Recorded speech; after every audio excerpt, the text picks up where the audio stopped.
who are expert at memorizing. They can memorize all kinds of shlokas. They can memorize different tricky ways of dealing with people. They're very expert at this memorization. But memorization is not knowledge, not in the Vedic sense. Knowledge in the Vedic sense means direct consciousness of the things spoken of in the Shastra. Not that we simply have some words that we can throw around and impress gullible people. What kind of realization is that? That's just a mental platform. So we want everyone to understand the real science of Bhakti Yoga. That's why we don't hold anything back. We even give Vedānta-sūtra. If anybody gets to that stage, they can go study Vedānta-sūtra on our website. It's all there. It's all free. You can download it. You can read it, study it. And you should. You should, because this contains very, very important information about our philosophy that if you don't know, you cannot be a guru. How can you be a guru unless you know what is the conclusion of the Vedas? That's what Vedānta-sūtra is. It's the conclusion. The final conclusion of the Vedas. After so many Vedic literatures, the story is given in Śrīmad-Bhāgavatam that Vyasadeva wrote the 4 Vedas. Then he wrote the Upanishads, which are excerpts from the Vedas. He wrote 18 Puranas, 6 for those in the mode of goodness, 6 in the mode of passion, 6 in the mode of ignorance. He wrote so many other Vedic histories, laws, itihasas, different instructions on yoga and stuff like that, tantras and so on and so forth. But he had not written about pure devotional service. So he was feeling a little dissatisfied. And so Narada, his spiritual master, came to him and he said, well, what's wrong? He could tell immediately Vyasadeva was not feeling very good. He said, what's wrong? Why are you dissatisfied? And Vyasadeva said, well, you know, I've compiled so many Vedic literatures in all this, but they're all basically kind of on the external level. And Narada said, yes, that's right. You have written so many Vedic literatures, but the principle in these Vedic literatures is basically karma, external religious principles. You are tricking people, you're cheating people. You are using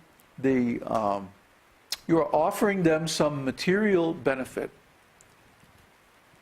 and using that to get them to do little spiritual service. Hear a little bit about the demigods and the name of God and so on like that. Because all the demigods, actually, their names come from Vishnu. You know?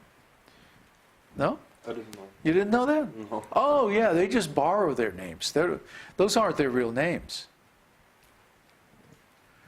Like Indra, for example. Indra there are different people who become Indra at different times. Even the Manus, the progenitors of mankind, they hold office for, I think it's 22 Divya Yugas or something like that. About 72 million years. And then they're replaced. There's a big devastation, the end of the day of Brahma, and then they're replaced with the new Manus and so on.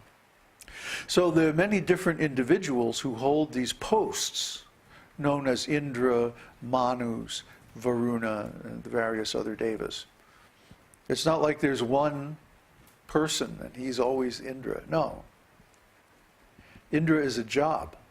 Indra is a title in an organization, the organization of the controllers of the universe. Yeah, it's narrated in Śrīmad-Bhāgavatam that when Gopakumar went to the heavenly planets, that Indra got in trouble He had seduced the wife of some sage, and the sage cursed him. And so he was very much afraid of this curse. And so he went into hiding. And suddenly it's like, well, where's Indra? I don't know. He ran off someplace. But wait a minute, like, we got a universe to run here, come on. We got to have an Indra. So they approached Vamanadev. Vamanadev is the brother, appears as the brother of Indra.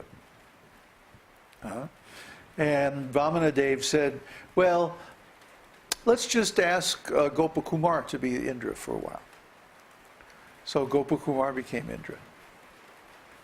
He didn't like it. It's too much opulence and stuff.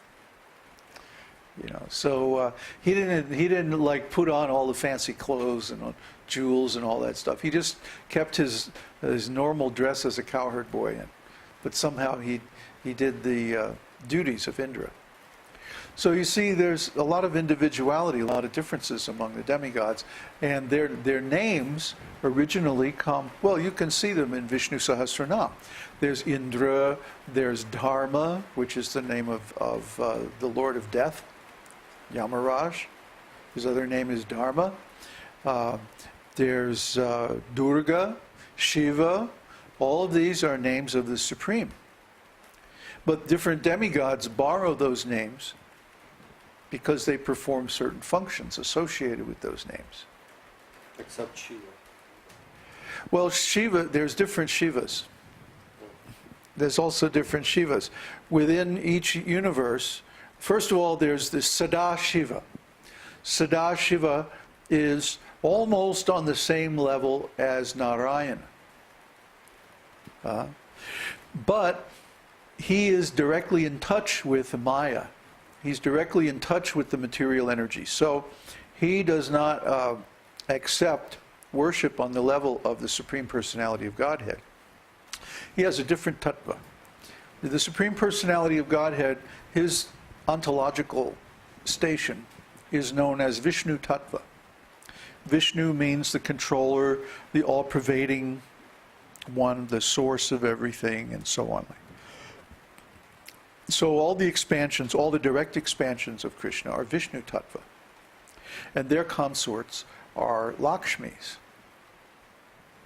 However, Shiva, he's directly in touch with Maya, the material, the sum total of the material energy, the Mahatattva, personified, Durga. And Durga is also Krishna's potency, but because she's material and he's in touch with her, then he is not worshipped on the same platform. He's not given the same elevated respect as Vishnu. A little less. And his tattva is Shiva tattva. See? So then within every universe there is a Lord Shiva who may or may not be a direct expansion of Sadashiva. He may be the same personality if there's no one to fill that role, or he may be a very highly advanced devotee who takes that role. And then there are his sons, who are called the Rudras. See? And so there are many Rudras. I think there's 11 Rudras in this universe. And they're like the sons of Shiva. But they're all living entities. They're all living entities, but they perform tasks related to the mode of ignorance, management of that mode, that guna, the quality of material energy.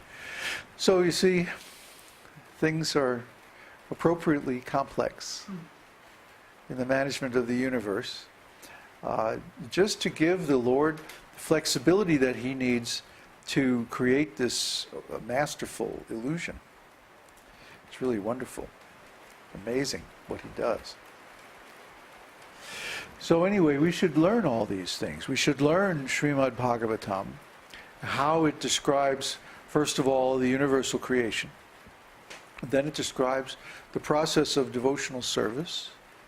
And finally, it describes the perfection of devotional service in Vrindavan. Krishna's Vrindavan Leela, Krishna's intimate pastimes with the gopis. Now, these were never described before in any Shastra. They're too confidential.